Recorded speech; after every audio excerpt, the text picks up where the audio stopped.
Unlike in 2009 and 2010, Red Bull debuted its new car at the opening test session this year.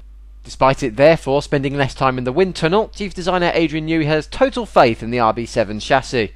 The car is an evolution of, it's a third generation starting with the RB5. This is, as I say, the third derivative of that car. And it's adapted to suit the regulation changes, of course, so that means KERS is reintroduced. The double diffuser has been banned, and there are some other detail changes around the front wing and so forth by regulation changes. So those we obviously have to accommodate by regulation. What haven't been tested so much yet are the new Pirellis. Tyres is a big unknown. We had a short test the weekend after Abu Dhabi on the new Pirelli tyres, but they've changed and developed them further over the winter. So exactly how the car suits the tyres and what we'll have to do to adapt the car to suit the tyres remains to be seen. That's something we'll have to try and establish in the 4 tests leading up to the first race.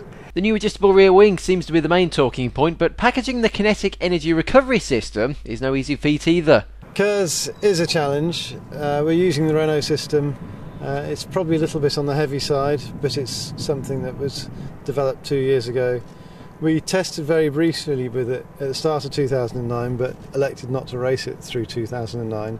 So in that sense, possibly Ferrari and McLaren, who did use it through the whole year, certainly have more experience of the system than we do.